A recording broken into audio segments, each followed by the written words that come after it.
இந்த மாதிரி சூப்பர் ஹிட்டான ஹோட்டல் ஸ்டைல் பூரி மசாலா செஞ்சீங்கன்னா 10 பூரி சாப்பிட்டாலும் பத்தாதுங்க. அந்த அளவுக்கு செம்ம டேஸ்ட்டாக இருக்கும்.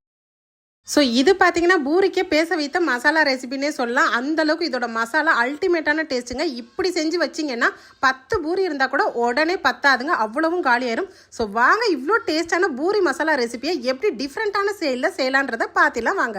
இது பார்த்தீங்கன்னா ரொம்பவே வித்தியாசமாக நம்ம செய்ய போகிறோம். இப்போ இதில் வந்து குட்டி குட்டி அந்த பேபி பொட்டேட்டோன்னு சொல்லுவாங்க பாருங்கள், அந்த உருளைக்கிழங்கை வேக வைக்கலாம். இது வந்து 3 டம்ளர் தண்ணி சேர்த்து 3 விசிலுக்கு மட்டும் வேக வைக்கலாங்க. இந்த பேபி பொட்டேட்டோவில் நம்ம இந்த மசாலா ரெசிபி செய்யும் போது பார்த்தீங்கன்னா ருசி அதிகமாக இருக்கும் நார்மலான உருளைக்கிழங்கு காட்டிலும். ஸோ இப்போ நல்லா 3 விசில் வெந்ததுக்கப்புறம் எடுப்போம். அதிகமாக வச்சிங்கன்னா குழஞ்சிரும். அதே டைம் வேகிறதுக்கு கம்மியாக இருந்தாலும் கல் மாதிரி இருக்கும்.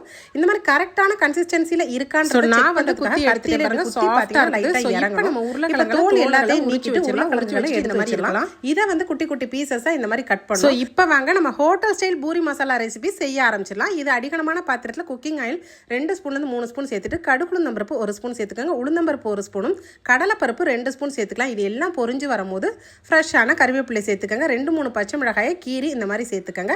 இதில் பெரிய வெங்காயம் நல்ல 2 பெரிய வெங்காயத்தை மெலிசாக ஸ்லைஸாக கட் பண்ணி இதோட ஆட் பண்ணுங்கள். எப்பயுமே வெங்காயத்தோட அளவு கொஞ்சம் அதிகமாக இருக்க மாதிரி பார்த்துக்கோங்க.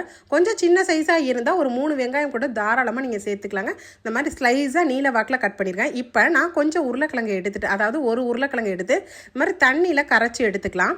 ஸோ நம்ம இதுக்கு பார்த்தீங்கன்னா கடலை மாவெல்லாம் நம்ம சேர்க்கவே மாட்டோம். கடலை மாவு போட்டிங்கன்னா அது ஒரு ஸ்மெல் அடிக்கும். ஸோ இந்த பூரி மசாலா ரொம்ப ஃப்ரெஷ்ஷாக பெரிய பெரிய 5 ஸ்டார் ஹோட்டலில் வைக்கக்கூடிய அதே சுவையில் இருக்கும். இஞ்சி பூண்டு விழுது வந்து 1 ஸ்பூன் சேர்த்துக்கோங்க பெரிய ஸ்பூனில். உப்பு லைட்டாக போட்டுட்டு நல்லா வதக்கிடுங்க. இப்போ மஞ்சத்தூளும் கொஞ்சம் சேர்த்துக்கலாம்.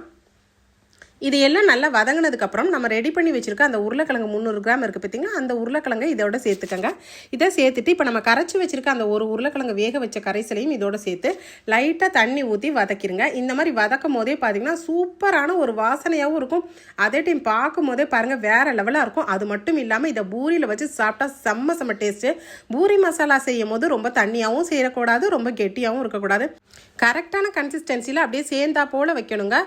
சில பேர் பார்த்தீங்கன்னா ரொம்ப தண்ணியாக வச்சுருவாங்க, கடலை மாவை நிறைய கரைச்சி ஊற்றிடுவாங்க, உருளைக்கிழங்க ஃபுல்லாக மசிச்சு வச்சுருவாங்க. ஸோ இந்த மாதிரிலாம் செய்யாமல் கரெக்டாக இந்த மாதிரி செஞ்சு கரண்டிலே லைட்டாக மசிச்சு விட்டிங்கன்னாவே போதுங்க. ரொம்ப சூப்பராக பூரி மசாலா நல்லா சேர்ந்தாப்பில் வரும். நம்ம தொட்டு சாப்பிட்றதுக்கு ரொம்ப சுவை அதிகமாக இருக்கும்.